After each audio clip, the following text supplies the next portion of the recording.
Assalamu alaikum. In this module, we will continue with our previous topic, material properties at nanoscale. In this lecture, we will discuss about electrical properties, what is quantum confinement, optical properties, and mechanical properties. So first, we will discuss electrical properties. There are three categories of materials based on their electrical properties. Electrical properties की base पर material को तीन categories में divide किया गया है: conductors, semiconductors and insulators. The energy separation between the valence band and the conduction band is called band gap. Valence band और conduction band के दरमियान जो एनर्जी का गैप है या एनर्जी सेपरेशन फेज है उसको हम बैंड गैप कहते हैं. The ability to fill the conduction band with electrons and energy of the band gap determine whether a material is a conductor or semiconductor or an insulator. अब हमें कैसे पता चलेगा कि एक मटेरियल कंडक्टर है, सेमीकंडक्टर है या इंसुलेटर है? तो ये डिपेंड करता है कि क्या एबिलिटी है एक मटेरियल की कि उसके कंडक्शन बैंड में इलेक्ट्रॉन फिल्ड हैं कि नहीं है और उसके बैंड गैप की एनर्जी कितनी है. सो ability to fill the conduction band with electrons and energy of the band gap are the determinants of a material, whether it is conductor, semiconductor or insulator. In conducting materials like metals, the valence band and the conduction band overlap. Conducting materials जैसे कि metals जो हैं वो conductor हैं, इनके अंदर क्या होता है, वैलेंस बैंड और कंडक्शन बैंड जो हैं वो ओवरलैप करते हैं ताकि जो बैंड गैप है वो बहुत कम हो. सो कंडक्टिंग मटेरियल्स, ऐसे मटेरियल्स जो इलेक्ट्रिसिटी को कंडक्ट करते हैं, उनके अंदर जो बैंड गैप होता है वो बहुत ज़्यादा स्मॉल होता है. Thermal energy is enough to stimulate electrons to move to the conduction band. तो थर्मल एनर्जी जो है वो इनफ होती है कि वो मूव करे इलेक्ट्रॉन्स को कंडक्शन बैंड के अंदर. In semiconductors the band gap is a few electron volt. और जिस तरह सेमीकंडक्टर्स कंडक्टर से सेमीकंडक्टर की तरफ आते हैं तो बैंड गैप जो है वो कुछ इलेक्ट्रॉन वोल्ट इंक्रीज हो जाता है. Quantum confinement. Quantum confinement is a very important phenomena in nanotechnology. Let's discuss what it is. The general principle is that confinement occurs if a characteristic size is less than or equal to the electron coherence length. कि अगर किसी material का या किसी characteristic का size बहुत कम है या इलेक्ट्रॉन की वेवलेंथ के या कोहेरेंस लेंथ के इक्वल है तो वहाँ कन्फाइनमेंट होती है. And this confinement cause the energy of the band gap to increase. So energy जो है बैंड गैप की वो क्या हो जाएगी, वो इंक्रीज हो जाएगी. At very small dimensions, when energy levels are quantified, the band overlap present in metals disappear.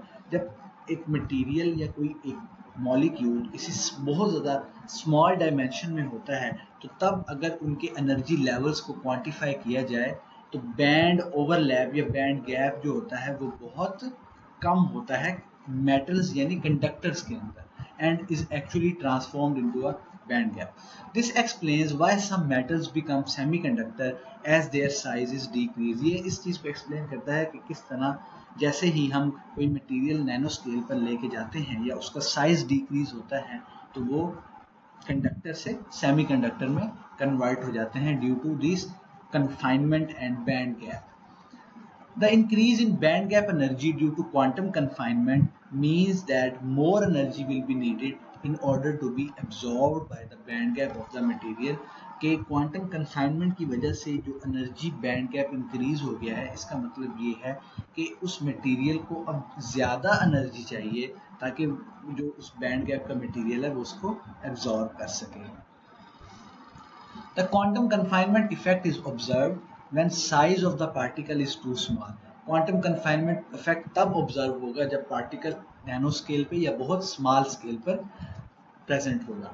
To be comparable to the wavelength of the electron, या उसकी वेवलेंथ इलेक्ट्रॉन की वेवलेंथ के इक्वल होगी.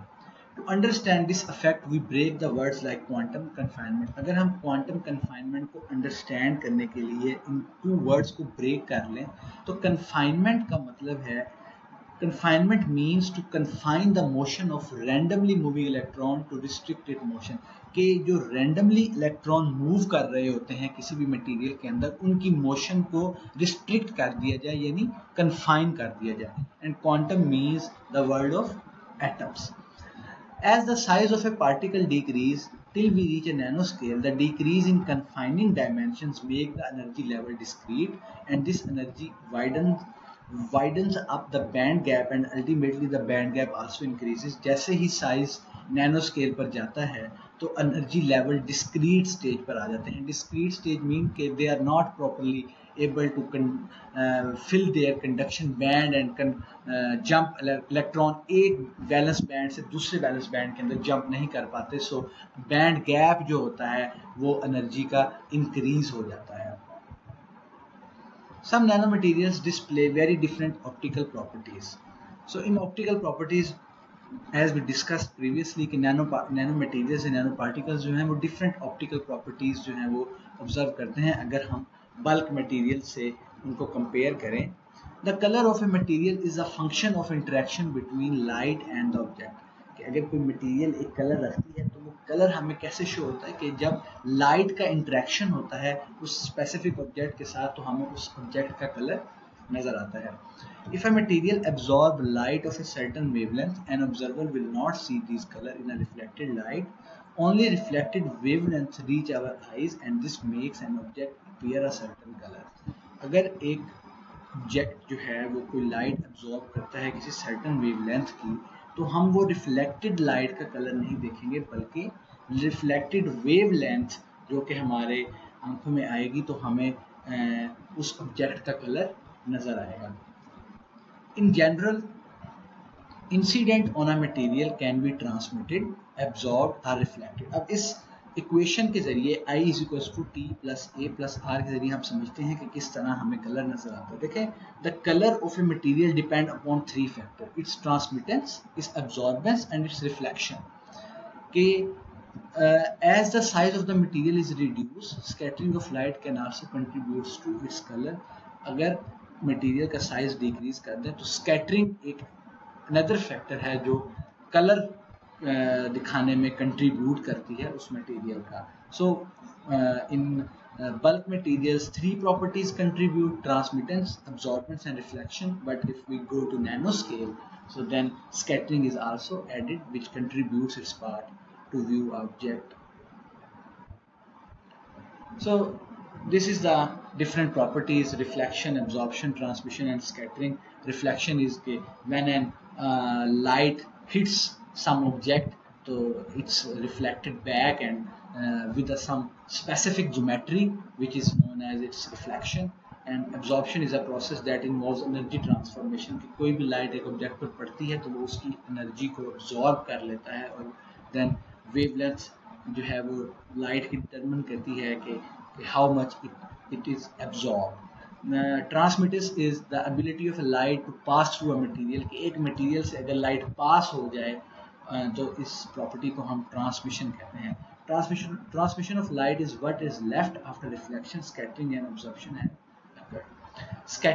Scattering is the phenomenon that occurs when radiation hits a structure. जब एक कोई particular radiation hit करती है किसी structure को एक खास dimension में comparable to the incident wavelength, तो इस प्रॉपर्टी को हम स्कैटरिंग कहते हैं. सो दीज ऑल प्रॉपर्टीज ये कंट्रीब्यूट करते हैं कि किसी ऑब्जेक्ट का कलर हम व्यू कर सकें.